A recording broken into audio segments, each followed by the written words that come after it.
இன்றே டவுன்லோட் செய்து உங்கள் ஃபேவரட் ஷோக்களை என்ஜாய் பண்ணுங்க. ஐயா, துளசி, சொல்லுமா. எங்க போயிட்டு வரீங்க? கிளம்பி போன கொஞ்ச நேரத்திலே திரும்பி வந்துட்டீங்க. அது நம்ம ரைஸ் மில் வரைக்கும் போயிட்டு வரோமா. ரைஸ் மில் வரைக்கும் போனதுக்கு ஏன் இவ்வளவு சோர்வாயிட்டீங்க? ஏதோ பதட்டமாவே இருக்கீங்க. பதட்டமா? அதெல்லாம் ஒண்ணு இல்லையே, நல்லதா இருக்கு. ஏதோ பொய் சொல்ற மாதிரி தெரியுது. நான் எதுக்கு உங்ககிட்ட பொய் சொல்ல போறேன்? அதெல்லாம் இல்ல. ஐயா, என் கண்ணை பார்த்து சொல்லுங்க, நீங்க பொய் சொல்லலன்னு. ஐயா, மேகலை வீட்டுக்கு போயிட்டு வரீங்களா? துளசி, நீ எப்படி கேட்ட? எப்படிமா? நான் காரணம் இல்லாம கேட்கல. நான் ஏன் கேட்கிறேன்னு உங்களுக்கும் தெரியும். என்கிட்ட எதையும் மறைக்காதீங்க. உங்க சட்டையில குங்குமம் ஒட்டி இருந்துச்சு. நீங்க கோயிலுக்கு போயிட்டு வந்தேன்னு சொன்னா கூட நான் இந்த கேள்வியை கேட்டிருக்க மாட்டேன். ரைஸ் மில்லுக்கு போயிட்டு வர உங்க சட்டையில ஏன் குங்குமம் ஒட்டி இருக்கணும்? நீங்க மேகலை வீட்டுக்கு தானே போனீங்க. என்கிட்ட மறைக்காம சொல்லுங்க. துளசி, நான் மேகலை வீட்டுக்கு போக மாட்டேன். அவளை இனி பார்க்க மாட்டேன்னு உனக்கு சத்தியம் பண்ணி கொடுத்துருக்கேன். அப்படி இருக்கச்சே நான் போவனா?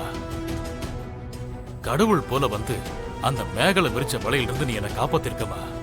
அந்த நன்றி கடனை நான் என்னைக்குமே மறக்க மாட்டேமா. மேகலை வீட்டுக்கெல்லாம் போகலமா. அப்புறம் எப்படிங்க ஐயா இந்த குங்குமம்? நான் அந்த மேகலைய வர வழியில பார்த்தமா.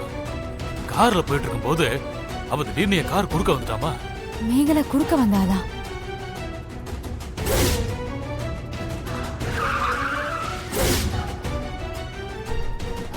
உங்க மானம், கௌரவம், அந்தஸ்து இது எல்லாத்தையும் மொன்னக்கவ வைப்பேன். அப்படி செம்மையான மேட்டர் தான் இப்போ என் கையில சிக்கிருக்கு மிஸ்டர். அந்த மேகலைக்கு அவ்வளவு தைரியம் வந்துருச்சா? துளசி, அந்த மேகலை கிட்ட நிச்சயமா ஏதோ ஒரு விஷயம் இருக்குமா. அதான் அவ அவ்வளவு தெனாவிட்டா பேசுறா. என்ன அவ காலில் விழுவப்பன்னு சொல்றாமா.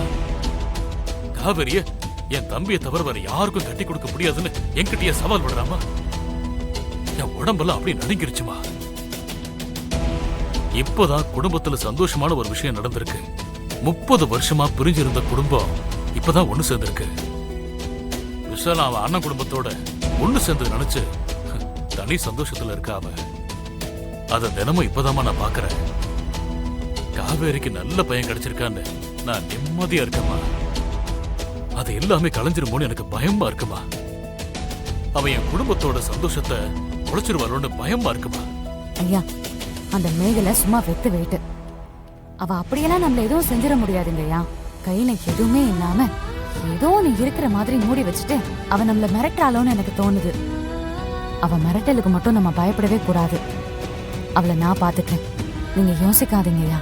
துளசி, அவ நேரடியா என்ன மிரட்டிருந்தா கூட நான் பயப்பட மாட்டேமா. என்ன நடக்குதோ பாத்துக்கலான்னு ஏத்து நின்றுப்பேன். ஆனா அவ என் பொண்ணு வாழ்க்கையை வச்சு மிரட்டுறா. விசாலத்தோட சந்தோஷத்தை வச்சு மிரட்டுறா. அதான் எனக்கு கொஞ்சம் பதட்டமா இருக்குமா. ஐயா, அவ எதை வேணாலும் வச்சு மிரட்டுட்டு அவளால நம்மள ஒன்னும் பண்ண முடியாது. அவளை நான் பாத்துக்கிறேன், நீங்க விடுங்க.